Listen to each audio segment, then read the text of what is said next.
Olá, muito boa tarde para você que me acompanha aqui na programação do NC News. Seja sempre muito bem-vindo.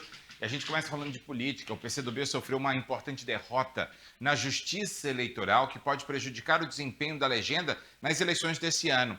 O Tribunal Regional Eleitoral do Amazonas manteve a decisão que impede o partido de veicular propaganda gratuita no rádio e na televisão durante todo o primeiro semestre de 2026. Quem traz os detalhes é a Andresa Maria Cunha.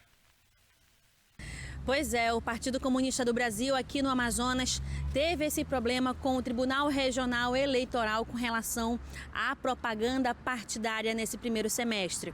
O que acontece? O TRE-AM decidiu por unanimidade manter essa restrição do PCdoB aqui no Amazonas, porque eles perderam um prazo para poder aí solicitar a inserção de propaganda partidária, tanto em televisão quanto em rádio, nesse primeiro semestre. E a gente bem sabe que, apesar de estarmos ainda em período de pré-campanha, esse é um momento importante de tentar conseguir o máximo, alcançar o máximo de pessoas, seja por rádio, seja por TV, além dos outros tipos de mídia. E aí a gente vê o PCdoB tendo esse problema aqui no Amazonas. Essa decisão, como eu falei, ela foi unânime, eles rejeitaram ali a desculpa que o partido deu, porque eles perderam o prazo e tentaram enviar essa documentação 4 dias após o limite dessa solicitação para a inserção das propagandas partidárias em rádio e em TV. E com isso, eles não vão poder aí ter a sua apresentação, apresentar os seus pré-candidatos. Aquela propaganda que a gente vê antes da eleição de fato, de pedir voto, é aquela propaganda em que apresenta o partido, em que mostra algumas ações. Eles não vão poder fazer isso nem em rádio e nem em TV. O que acontece?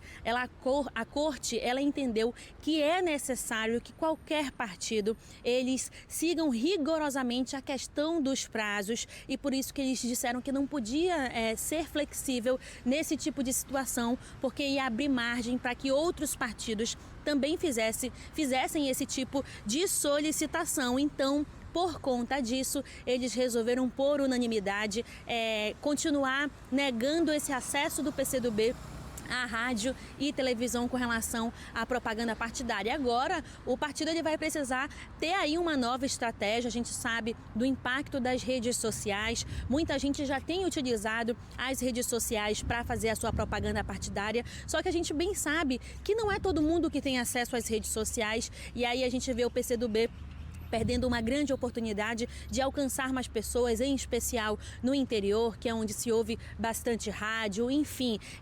E também, tentar entrar nas casas das pessoas que têm televisão e conseguem acompanhar essas propagandas, para quem sabe entender o que é o PCdoB.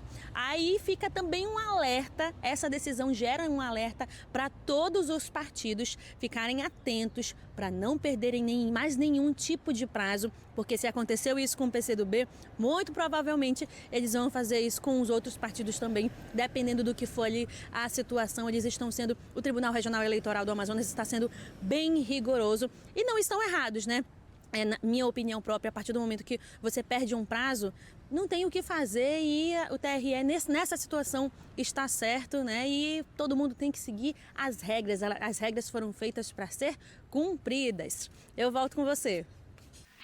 A Advocacia Geral da União publicou nesta sexta-feira uma série de orientações para todos os agentes públicos federais por causa das eleições de 2026. O objetivo é atingir esse público e estabelecer limites claros para evitar o abuso de poder político ou econômico durante o processo eleitoral. A cartilha detalha o que pode e principalmente o que não pode ser feito por quem ocupa cargos na administração pública, direta ou indiretamente. Entre as proibições está o uso de materiais, imóveis ou equipamentos públicos em benefício de candidatos, além do uso de sites e redes sociais oficiais do governo para propaganda eleitoral. A AGU também alerta para a cessão de servidores para que eles atuem durante a campanha no horário de expediente. Isso é proibido. Gestores e ministros também devem ficar atentos à publicidade institucional, Nos 3 meses que antecedem a eleição, fica proibida a divulgação de logomarcas e slogans que possam ser associados a candidaturas específicas. A orientação da AGU é uma tentativa de blindar o servidor e a máquina pública de possíveis processos por improbidade ou crimes eleitorais. O documento serve como um manual de conduta para garantir o equilíbrio na disputa e o respeito à democracia. A cartilha completa está disponível no site da Advocacia Geral da União. A tecnologia agora é uma aliada para garantir o direito ao nome do pai no registro do nascimento. Os cartórios de registro civil no Amazonas passaram a disponibilizar um serviço digital para o reconhecimento de filhos. A plataforma também permite que as mães solicitem a investigação de paternidade de forma totalmente online. Cartórios de registro civil do estado do Amazonas podem disponibilizar um serviço digital para que os pais reconheçam os filhos. De acordo com a Associação dos Notários e Registradores do estado do Amazonas, a ANOREG, pelo menos 8.000 crianças são registradas anualmente somente com o nome da mãe. Esses dados também apontam que desde 2020, pelo menos 49.000 crianças aqui no estado foram registradas sem o nome do pai. A própria mãe pode indicar digitalmente o suposto pai da criança, utilizando esse sistema que deve ser disponibilizado nos cartórios de registro civil aqui no estado do Amazonas. Isso inicia com um procedimento em um sistema que automaticamente identifica os filhos e são vinculados a essa mãe que não possua paternidade. O pedido é encaminhado ao cartório de registro civil, que vai dar seguimento ao processo com respaldo judicial. Além disso, esse serviço é disponível pela plataforma oficial dos cartórios de registro civil aqui do estado do Amazonas. O novo serviço permite que o procedimento seja iniciado e concluído de forma online, sem a necessidade de deslocamento dessa mãe que está à procura do pai para que a criança seja registrada. A iniciativa busca facilitar o reconhecimento de paternidade e reduzir as burocráticas e acelerar a regularização desse vínculo familiar tão importante. De acordo com a ANOREG, a digitalização do reconhecimento de paternidade representa um avanço concreto na garantia de direitos fundamentais, especialmente em um formato com desafios geográficos como o estado do Amazonas. Além disso, ao permitir que esse procedimento seja iniciado de forma online, os cartórios eles ampliam esse acesso à população que pode, então, ser beneficiada com esse serviço.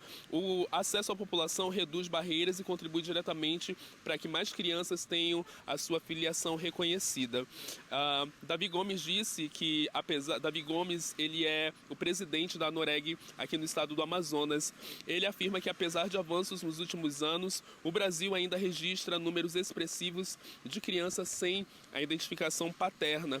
Desde 2020, mais de 1 milhão de recém-nascidos foram registrados apenas com o nome da mãe no país, evidenciando uma realidade que impacta diretamente o acesso a direitos básicos. A expectativa é que a digitalização do serviço ajude a reduzir esse cenário, tornando mais rápido e acessível o reconhecimento de paternidade e ampliando o acesso das crianças aos direitos fundamentais. É um serviço que vai ser disponibilizado pela ANOREG aqui nos cartórios do estado do Amazonas e pode ser feito tanto presencialmente quanto acessado de forma virtual. Eu volto com você aí no estúdio. O senador Eduardo Braga deu carta branca para os deputados estaduais do MDB na disputa pelo governo do Amazonas. Em entrevista à jornalista Rosiane Carvalho, o cacique do partido afirmou que não haverá imposição na eleição indireta marcada para o dia 4 de maio. Com a decisão, os deputados Cristiano D'Angelo e Tiago Abraim estão liberados para votar conforme as próprias articulações. Quem traz mais detalhes é Andresa Maria Cunha. Então, a gente viu aí umas respostas interessantes do senador Eduardo Braga, do MDB, com relação à votação para o governo tampão que vai acontecer no próximo dia 4 de maio. O que acontece? O MDB ali na Assembleia Legislativa tem 2 vereadores, o Cristiano D'Angelo e o Tiago Abraim. E aí a gente viu essa fala de Eduardo Braga dizendo que vai deixar o voto livre para os seus deputados, que não vai apoiar diretamente nenhuma das 5 chapas que hoje se encontram inscritas para essa votação tampão. Para você que não sabe, a gente vai ter que escolher aqui no Amazonas um governador tampão, digamos assim, por conta da renúncia de Wilson Lima e também a renúncia do vice Tadeu de Souza. E ao ser questionado, o senador Eduardo Braga disse que vai deixar essa escolha livre para os seus deputados. Quando ele faz isso, a gente percebe que ele está tentando aí deixar o MDB de uma forma mais aberta ao diálogo, que é o que ele tem tentado fazer com os partidos de modo geral aqui no Amazonas. E essa é mais uma estratégia que ele adotou com relação ao governo tampão. Ele foi questionado, né, sobre a preferência aí pela chapa de Roberto Cidade, né, que existe uma força. Ele disse de fato que a chapa de Cidade e Serafim Correia é uma das mais fortes entre as 5, mas que ele não vai declarar nenhum tipo de apoio e por isso resolveu deixar aí o caminho livre para os seus deputados votarem como quiser. A gente lembra que essa é uma estratégia que ele vinha usando já, porque ele estava caminhando ali com Davi Almeida e aí teve essa rachadura entre Davi Almeida e o senador Omar Aziz, que é o pré-candidato ao governo do Amazonas, assim como Davi Almeida também é pré-candidato. Por incrível que pareça, a gente ainda espera Eduardo Braga oficializar o seu apoio a Omar Aziz para as eleições de outubro, porque muito se vinha falando, né, próprio Davi Almeida, não, eu estou aqui aberto para caminhar com o Braga, mas ele tem que caminhar somente comigo. E aí a gente via essas interações acontecendo. Deu uma parada, né, nos últimos tempos, nas últimas 2, 3 semanas, e a gente vê o que? Eduardo Braga direto nas agendas com o senador Omar Aziz. E aí, quando a gente fala de voto para governo tampão, isso chama a atenção. Primeiro, Omar Aziz ele não indicou ninguém para ter uma chapa nesse governo tampão. Isso acende um alerta para a gente com relação àquilo que o Cidade disse. Eu cheguei a conversar tanto com Omar Aziz, tanto com o Eduardo Braga, quanto com Alfredo Nascimento, que é o diretor ali do PL aqui no Amazonas, que é o partido de Maria do Carmo. Isso dá uma brecha para a gente pensar o quê? Será que aqueles burburinhos que surgiram nos últimos dias de que existe uma possibilidade de Omar e Cidade se unirem para as eleições em outubro de 2026 ser real? Porque o que acontece? Atualmente a gente vê a deputada Alessandra Campelo como nome para pré-vice, né, de Omar Aziz. Só que a gente ouviu aí nos bastidores uma conversa de que talvez isso não se concretizasse e a gente visse quem? A gente visse Roberto Cidade ao lado de Omar Aziz para as eleições de outubro. Isso, por enquanto, é só suposição, tá, gente? Não é nada concreto e definido. Até porque a gente precisa lembrar que tem aí as regras eleitorais, mas de acordo com alguns comentaristas políticos e alguns juristas, pode ter uma brecha na lei eleitoral que permita o Roberto Cidade, quem sabe, nas eleições de outubro, vir sim como um vice de Omar Aziz. Não sabemos se isso pode acontecer.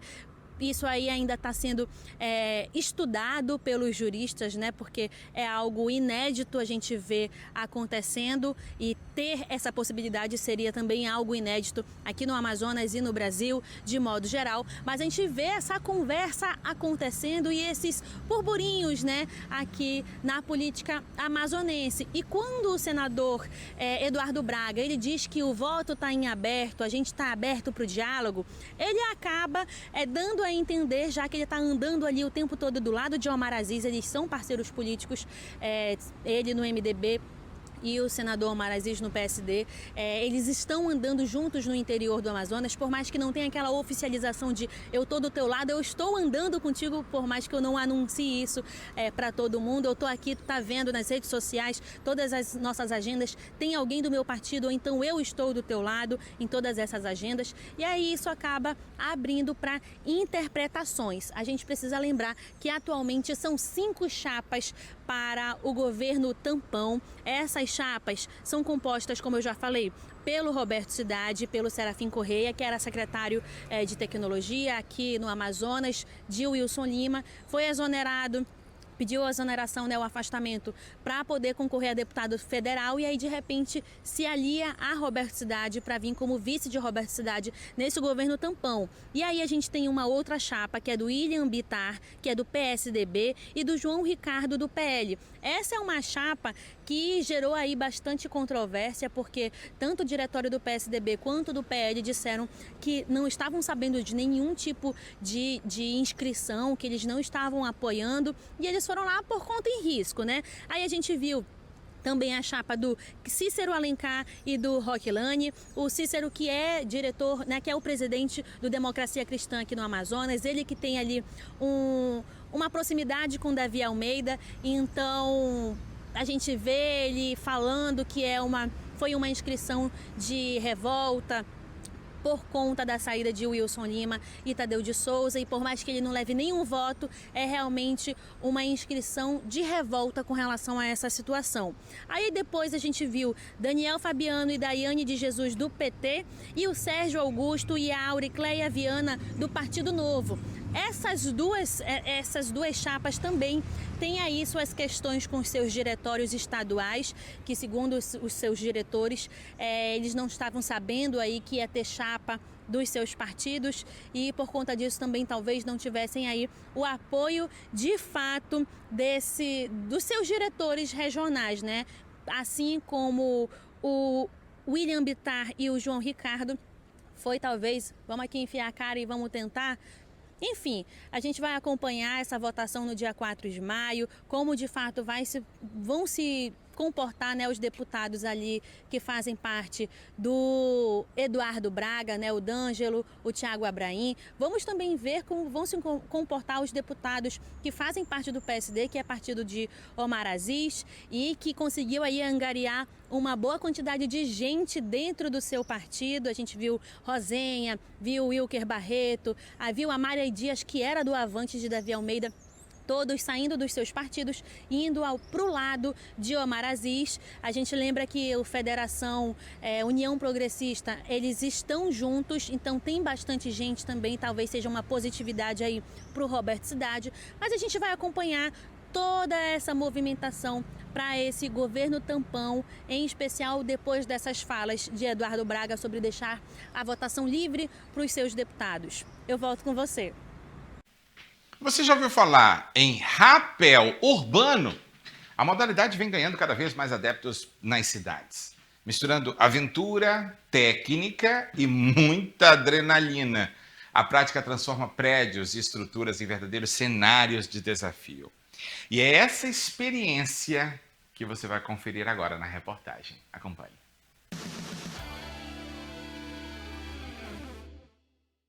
Um esporte que começou apenas como uma técnica de escalada, mas se tornou popular e ganhou novos ares, como uma prática esportiva radical, na natureza e no âmbito urbano, e que ganhou muitos praticantes que buscam uma dose a mais de adrenalina. Eu conheci o rapel através da rede social e me identifiquei, comecei na cachoeira com eles, e aí eles começaram a trabalhar na cidade e eu vim. E o amor pela adrenalina uniu mãe e filha no rapel.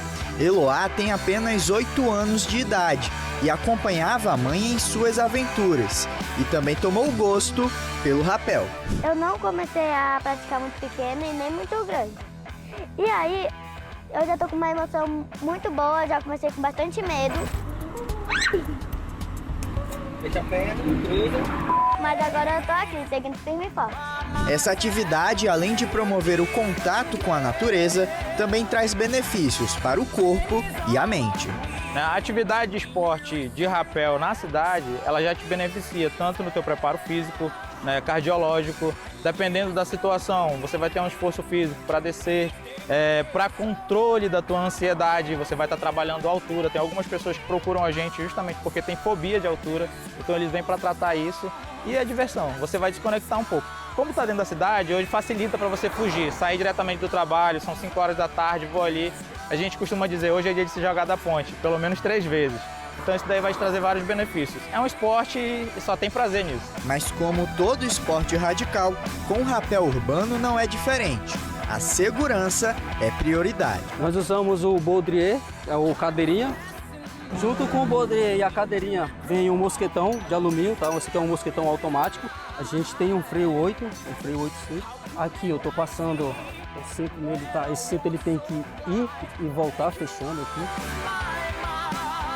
Todo o material que eu coloquei nele de segurança, todos são certificados, são materiais testados e aprovados.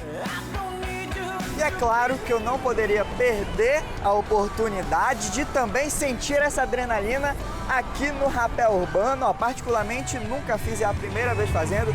Tem um pouquinho ali de medo de altura, mas esporte é sobre isso. É sobre vencer medos e qualquer medo aí, ó, pode vir que eu tô pronto, hein? Agora vou descer aqui também no rapel urbano. Vamos lá, professor? Vamos. Preparado? Bora!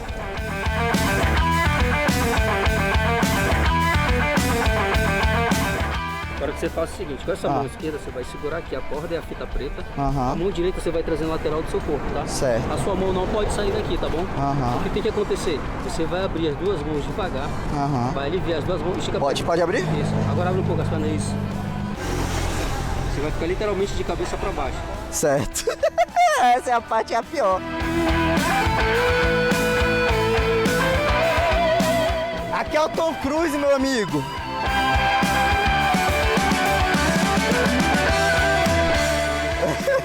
Deu tudo certo, não morri, tô pronto para a próxima.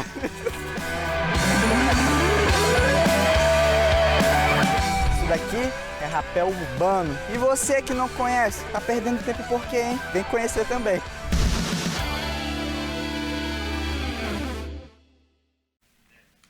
Uma surpresa em dose tripla mudou a rotina de uma família em Manaus. Isso aconteceu nesse fim de semana. Uma mulher que já era mãe de 6 filhos deu à luz trigêmeos na maternidade Balbina Mestrinho. O caso é considerado raro, especialmente em uma gestação que ocorreu de forma natural. Os novos integrantes da família nasceram prematuros, mas com um bom estado de saúde e estão sob cuidados da equipe médica para ganharem peso. Agora, a casa da família passa a ter 9 filhos. A mãe, que já está acostumada com o trabalho pesado de uma grande família, disse que a notícia foi um choque no início, mas que cada vida é uma bênção. A maternidade, Balbina Mestrinho, informou que está prestando todo o suporte necessário, incluindo orientação psicológica e de assistência social. Amigos e familiares já começaram uma corrente de solidariedade para arrecadar donativos, como fraldas e roupas, já que o enxoval precisou ser triplicado de última hora. Levanta aí! Histórias como essa que a gente está mostrando agora, né, reforçam a importância da rede de apoio à maternidade do nosso estado. Desejamos muita saúde para os pequenos e muita força para essa super mãe amazonense, né? Você pode conferir, inclusive, outras informações nas nossas redes sociais, tá bom? E a disputa política no Amazonas pegou estrada nesse fim de semana, com as principais forças do estado percorrendo o interior em agendas estratégicas. Na calha do Médio Solimões, os senadores Eduardo Braga e Omar Aziz lideram uma comitiva de peso. Em Maraã e Tefé, o grupo inaugurou obras de pavimentação e a nova orla turística, reforçando a aliança política Amazonas Forte de Novo, como eles intitulam. A nossa repórter Andresa Maria Cunha acompanhou esses bastidores e traz mais detalhes para a gente. Pois é, a gente vê aí alguns pré-candidatos ao governo do Amazonas fazendo aquele tour que a gente espera que eles façam pelo interior do estado. O que acontece? A gente vê Omar Aziz cumprindo algumas agendas. Ele esteve em Maraã, Uarini e Tefé. Lá em Maraã, ele fez ali a entrega de algumas ruas de alguns bairros de Maraã. Ele também esteve em Uarini para se encontrar com moradores e líderes locais, né? Fez algumas reuniões. Já lá em Tefé, ele participou da inauguração da primeira etapa da Orla de Tefé. A gente vê essa movimentação dele sendo acompanhado ali por alguns deputados federais, ele esteve com Saulo Viana, esteve também com Jesus Alves, né? Então a gente percebe esse alinhamento e é óbvio que falar de Omar Aziz temos que falar de quem? Senador Eduardo Braga, porque o Braga participou de algumas dessas agendas do Omar Aziz. Ele esteve ali em Maranhão, Arini, Tefé, mas ele também esteve em Coari. Lá em Tefé, ao lado de Omar Aziz, ele participou da entrega da primeira etapa da Orla, além de visitar algumas obras de pavimentação ali na cidade, da feira municipal também, enfim, ele deu uma conferida de como está a cidade e aí ele também destacou essa questão de Coari com relação ao novo aeroporto de Coari. Além de falar das obras de urbanização, ele aproveitou para fazer visita a algumas escolas, em especial tem uma escola que ele colaborou ali para a construção com 20 salas e aí ele está fazendo também esse tour. Muitas dessas agendas estão sendo em parceria com o senador Omar Aziz. Eu sempre digo que por mais que não esteja oficializada a união dos dois, né, de Eduardo Braga dizer apoio o Omar Aziz para as eleições, a gente vê eles dois juntos praticamente em todas as agendas, seja aqui em Manaus, seja nas cidades no interior do Amazonas. Mas aí quando o assunto é Maria do Carmo Cefaí, a gente já falou aqui na tela do NC News sobre a importância da Maria do Carmo tentar se fazer ser conhecida, né, em especial por conta das pesquisas de intenções de voto, onde colocam ali uma rejeição dela muito parecida com a do Omar Aziz, e para uma pessoa que não é tão conhecida assim, isso não é tão legal, e aí por isso a gente percebe a Maria do Carmo numa agenda intensa já há uns meses pelo interior do Amazonas, e não ia ser diferente nesse fim de semana e durante a semana também. E aí a gente viu a Maria do Carmo ali no Alto Juruá, ela passou por Ipixuna, Itamaraty e Envira. Lá em Ipixuna, ela denunciou a questão do abandono da educação e de problemas graves no abastecimento de água. Já em Itamaraty, ela ouviu ali reclamações de perseguição política da prefeitura, enfim, de algumas pessoas do município, e ela disse que ia tentar intervir nessa situação. E enquanto isso, lá em Envira, ela destacou a precariedade da infraestrutura, com ruas sem pavimentação e dificuldade de acesso. Ela também defendeu nesses locais a questão das escolas de tempo integral e reforçou o discurso com relação à mudança do interior, em especial quando ela fala, né, vamos deixar a velha política de lado. A gente sabe que ela está falando de quem? De Omar Aziz e do senador Omar Aziz e do senador Eduardo Braga, mas em especial isso é voltado para Omar Aziz, que é o pré-candidato ao governo do Amazonas. Enfim, a gente percebe os três ali tendo uma agenda forte, temos deputados acompanhando esses pré-candidatos, a gente vê Débora Menezes estando ao lado também sempre de Maria do Carmo nessas visitas no interior, e não foi diferente agora.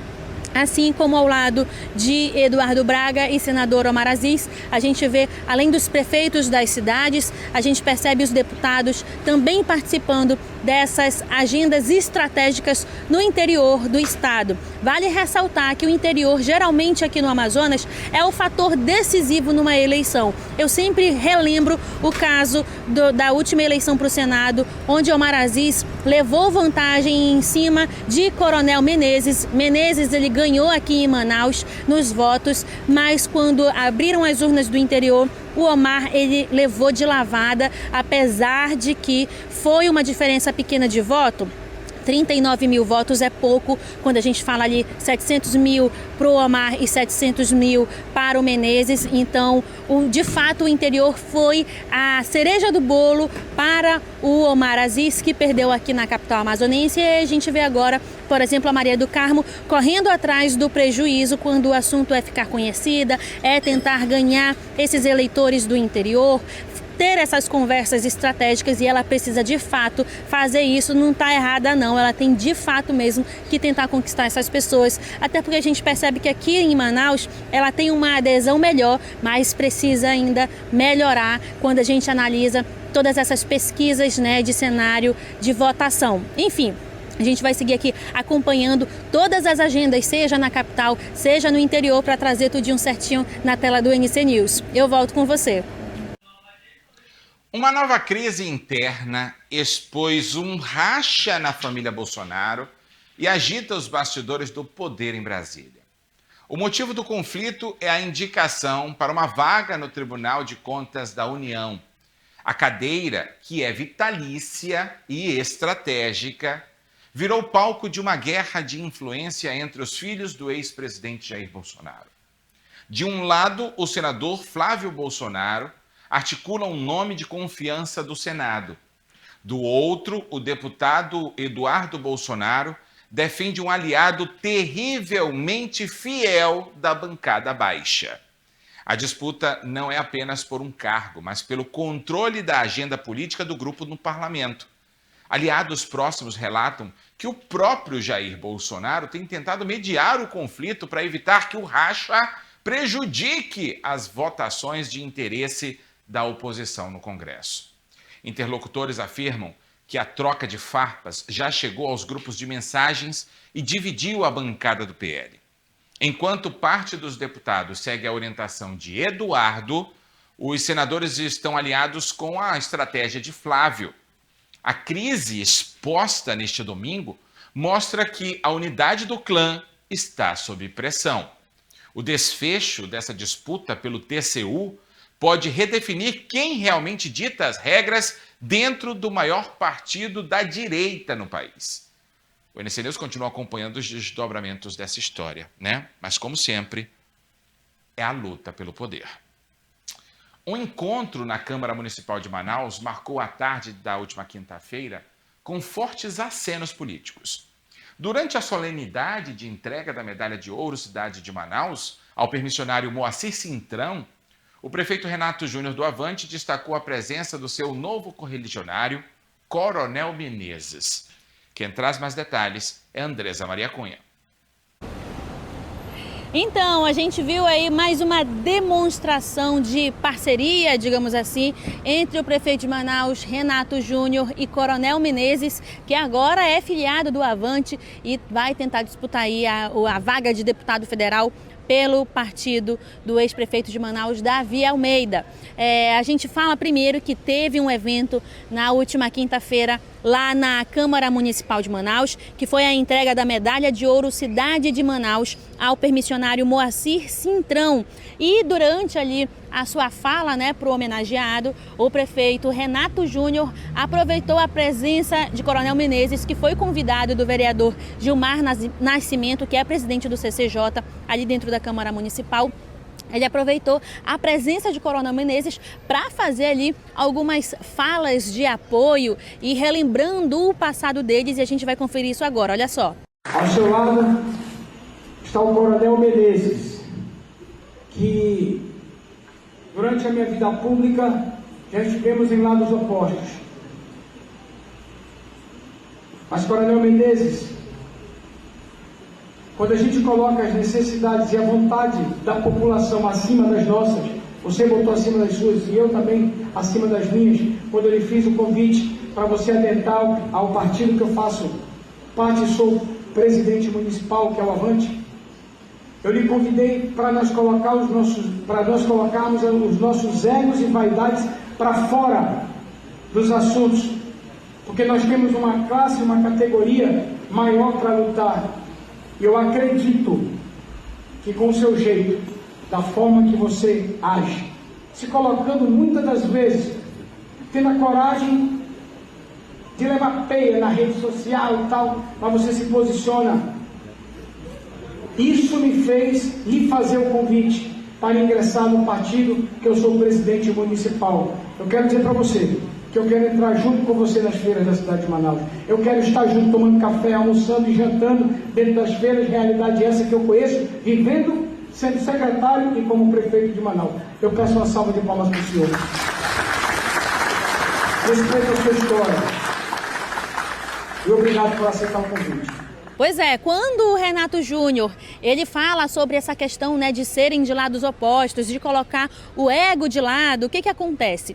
Essa afiliação de Menezes ao Avante, primeiro, pegou muita gente de surpresa, porque o Menezes ele sempre foi um crítico feroz da Prefeitura de Manaus, do Estado de modo geral, né? Em especial do ex-prefeito Davi Almeida. Vimos muitos vídeos nas redes sociais de ataque direto, de fato. E aí, de repente, Menezes, que foi anunciado ali no Fico 2 do Wilson Lima, no evento da Federação União Progressista, ele tinha sido anunciado como uma nova força dentro da União, que ele iria se filiar, e nesse mesmo dia que ele foi anunciado como candidato, a pré-candidato a deputado federal pelo União, pelas palavras ali do Wilson Lima, neste mesmo dia ele acabou se filiando aonde? No Avante. Tem foto com o Renato Júnior, e aí Renato Júnior faz essa declaração de apoio. Vale ressaltar que Coronel Menezes ele acabou recebendo muitas críticas, inclusive das pessoas de direita. Ele já tinha ali alguns problemas, né?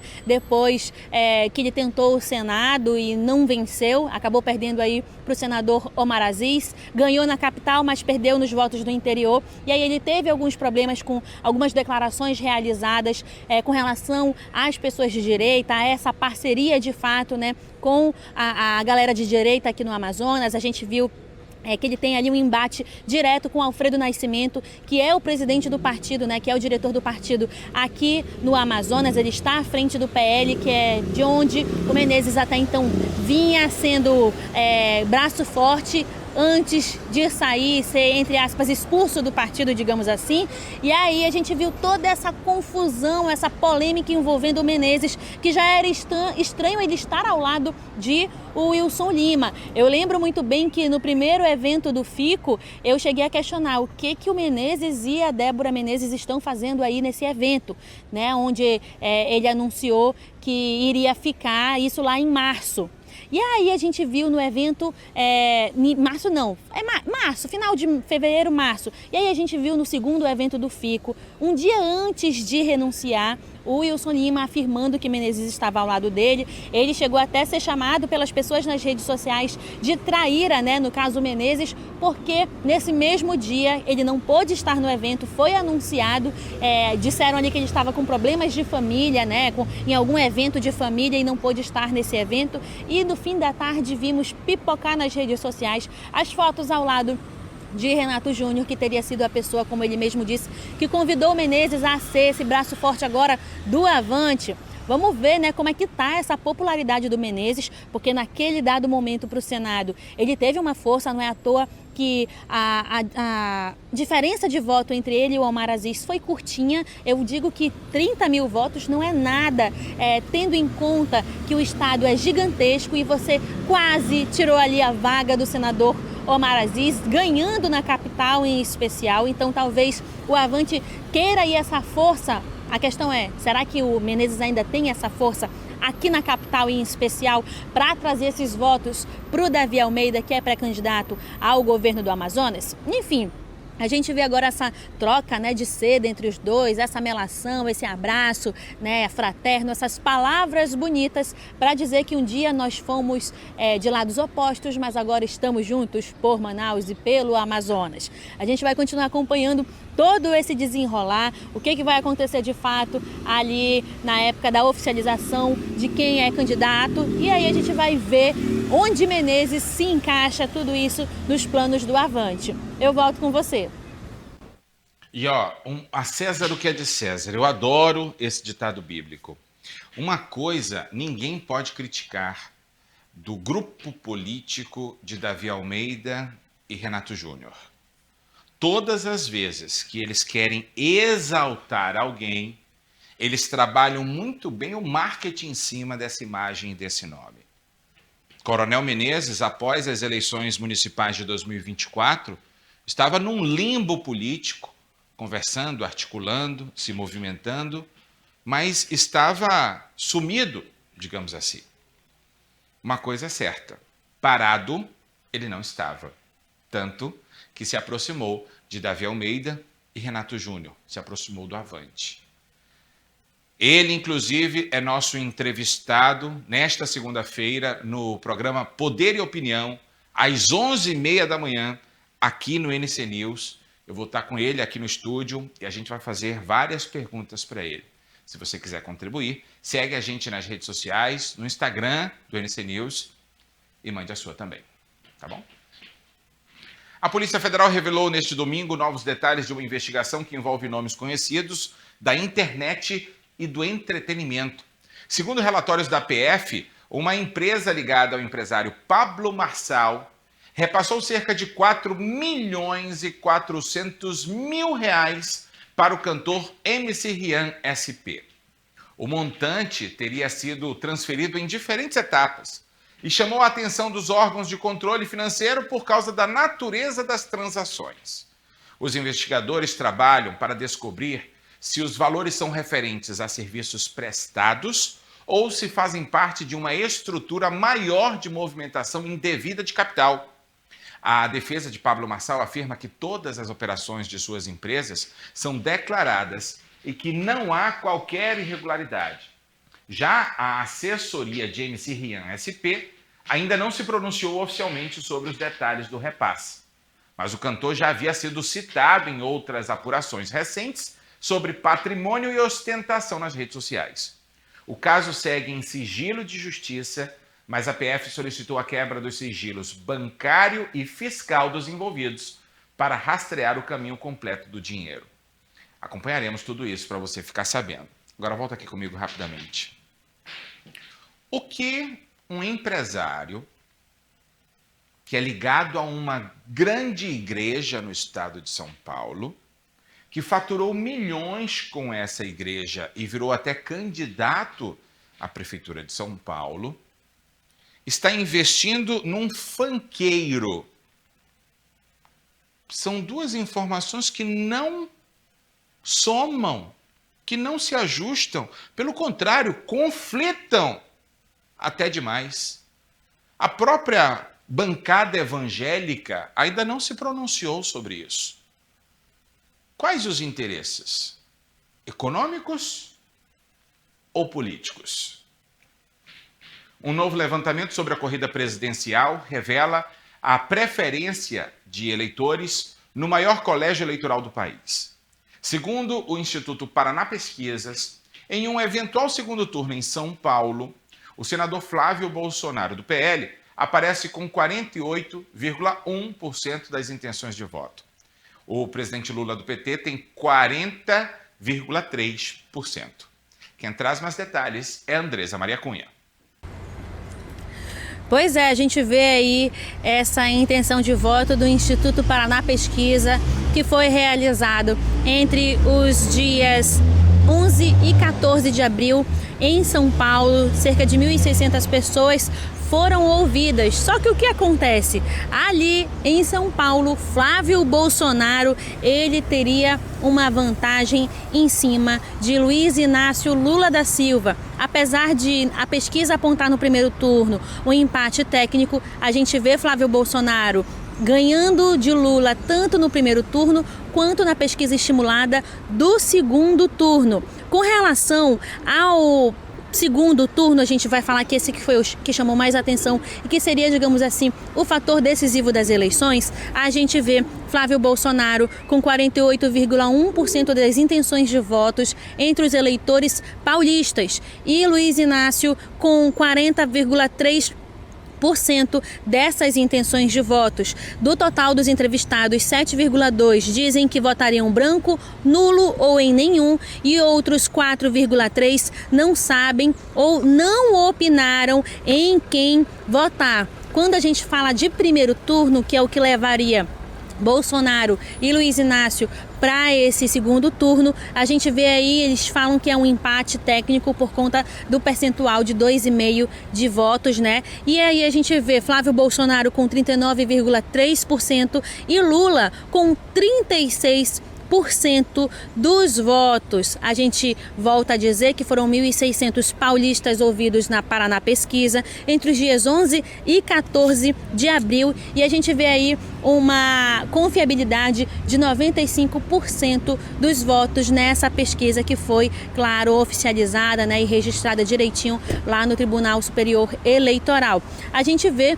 essas mudanças acontecendo nas pesquisas. A gente lembra que pesquisa não é bola de cristal, não é o que vai acontecer de fato em outubro não significa que é esse o cenário. O que significa desses números é que se a votação fosse no dia 14 de abril, muito provavelmente nós veríamos Flávio Bolsonaro vencendo do Lula se as eleições fossem de acordo com essa pesquisa e no dia 14 de outubro. Eu também sempre relembro, né, que 1.600 pessoas é quase nada num mar de gente, em especial lá em São Paulo, mas a gente relembra que o pessoal do Sul, do Sudeste é mais de direita, enquanto Norte e Nordeste é mais de esquerda. E talvez por isso a gente perceba esses reflexos nesses números para os eleitores paulistas que colocariam Flávio Bolsonaro na presidência do Brasil. Agora a gente vai continuar acompanhando daqui até as eleições. O que não vai faltar é pesquisa aparecendo, é intenção de voto, é você ou recebendo uma ligação ou sendo parado na rua com a pranchetinha em quem você vai votar. E aí a gente vê esse cenário lá em São Paulo, nessa pesquisa do Instituto Paraná Pesquisas, mostrando que Flávio Bolsonaro, no momento, tem uma força consolidada ali em São Paulo. Eu volto com você. E a gente segue acompanhando todas as movimentações, lembrando que essa pesquisa lida com os dados de São Paulo, né? E reflete muito o sentimento do restante do Brasil, mas não reflete a totalidade do que se vê de comportamento no eixo do Norte, do Nordeste, do Centro-Oeste, do Sul e do Sudeste, como bem explicou aí a Andresa Maria Cunha. Só para as pessoas que chegaram agora, né, não entenderem e acharem que a pesquisa foi feita em todo o Brasil. Ela tem um reflexo da eleição de quem vem do estado de São Paulo. Lembrando que aqui no NC News você participa conosco, mandando mensagem sempre. Se você acompanha a nossa programação pelo YouTube, assistindo aqui no canal NC News, manda mensagem sempre. No celular é aqui embaixo, no computador é aqui do lado, né? Agora, se você está com a gente no canal 10.2, segue a gente no Instagram.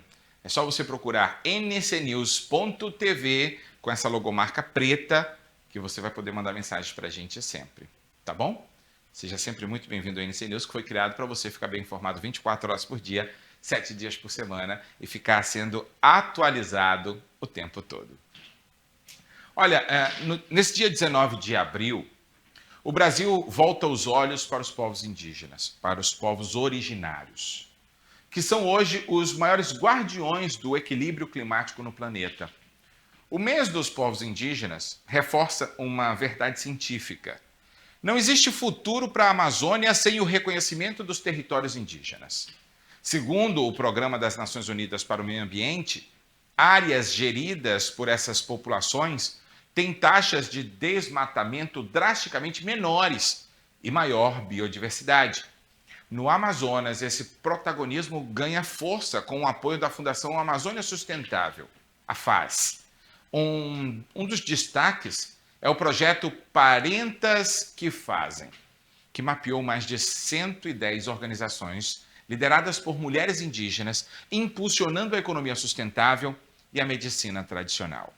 No esporte, o resultado vem em forma de medalhas. O projeto de arquearia indígena revelou Graziela Yaci, do povo Carapanã, a primeira indígena na seleção brasileira de tiro com arco. Já a canoagem indígena ganha novos núcleos em São Gabriel da Cachoeira e nas comunidades Tumbira e Três Unidos, atendendo mais de 120 jovens. Além do chão da aldeia, a voz desses povos alcançou o cenário internacional. Na COP30, 63 lideranças levaram as demandas da floresta para o debate global. Como diz Rosa dos Anjos, do povo Mura, o protagonismo indígena não é apenas reconhecimento. É o único caminho possível para um futuro sustentável. Proteger a terra indígena é, no fim das contas, proteger a vida de todos nós. E no coração da Amazônia, um novo caminho para o desenvolvimento econômico começa a ganhar força. O Acre aposta no café como alternativa de renda e crescimento. A produção avança, conquista mercado e já ultrapassa fronteiras. Com apoio técnico, pequenos produtores se transformam em empreendedores. E histórias como uma produtora rural de Rio Branco, mostram como o campo pode se reinventar. Acompanhe. No coração da Amazônia, o Acre vem fortalecendo cada vez mais um novo símbolo de desenvolvimento, o café acreano. Um cultivo que cresce, gera renda e conquista o mundo. O governo do estado, por meio da Secretaria de Agricultura, tem incentivado o cultivo de café com políticas públicas de fomento, assistência técnica e acesso ao crédito. Com esse apoio, o Acre vive um verdadeiro renascimento da cafeicultura. Hoje, o estado já conta com centenas de hectares plantados e com o Complexo do Café, fruto de investimentos próprios da Cooperativa de Cafeicultores e da Agência Brasileira de Desenvolvimento Industrial, a ABDI. Em Rio Branco, a produtora Gabi viu no café uma nova chance de prosperar. Com o apoio da assistência técnica e do incentivo do governo, ela transformou um pequeno plantio familiar em um empreendimento sustentável. E é muito bom, né, ter um agrônomo para ajudar e apoiar, porque o produtor sem ter o apoio, ele consegue, mas é mais difícil, né? Em Acrelândia, o produtor Vanderlei de Lara é outro exemplo de sucesso. Ele faz parte do grupo que tem elevado o padrão do café acreano, com manejo sustentável e qualidade reconhecida em nível nacional, até porque ele foi o primeiro a acreditar no plantio de café no estado. Eu estou na cafeicultura há 26 anos e já cheguei aqui em 98 e comecei a mexer com café. Na época era café de semente, seminal. Aí foi em 2012 nós comecei a mexer com os cronal. E parceria com o Sebrae e Senai, vai fazer 3 anos agora de parceria. Rapaz, já teve muita coisa boa que aconteceu, está acontecendo. A realização do Quali Café chega para o produtor como valorização e incentiva a produção, onde agora muitos também passaram a inserir dentro da sua produção o café. Lembra da Gabi? A jovem no início dessa reportagem? Ela foi uma das participantes e relata a experiência de se classificar logo na primeira colheita da sua propriedade. Esse ano tivemos nossa primeira colheita, né? E fizemos parte do concurso Qualifica Café, que ficamos entre os 15 melhores produtores de café, né? E com isso vai proporcionar uma viagem para BH, que isso me deixa muito feliz. A Secretaria de Agricultura do Estado vem fomentando ações junto aos produtores, o que tem tornado maior o interesse pelo segmento. No intuito de alavancar a cafeicultura, o governo do estado do Acre, através da Secretaria de Agricultura, vem fomentando a cadeia produtiva através de entrega de mudas, calcário, fertilizantes, cursos e capacitações. E a gente tem mesmo várias histórias de produtores que estrearam no Quali Café e já conseguiram fazer um café especial, né? Café acima de 80 pontos é café especial. Então, para a gente é motivo de alegria e de acreditar cada vez mais que sim, o Acre preserva, mas sim, o Acre também produz cafés de qualidade, com histórias bonitas de produtores de superação. Do campo à xícara, o café acreano é mais que um produto. É o resultado de trabalho, união e orgulho. Um sabor que nasce na Amazônia e conquista o mundo. O domingo é de conferir a força e as histórias de quem produz no nosso chão. O NC Agro de hoje vai começar daqui a pouco com um giro completo pelo norte e pelo nordeste.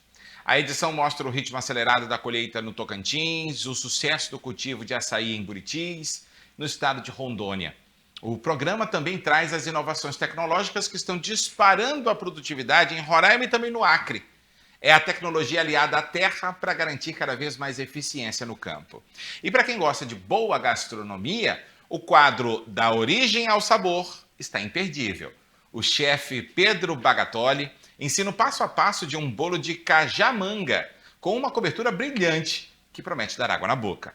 O conteúdo completo você assiste pelo nosso link oficial, aqui no canal 10.2 ou até mesmo no YouTube, nas nossas plataformas digitais.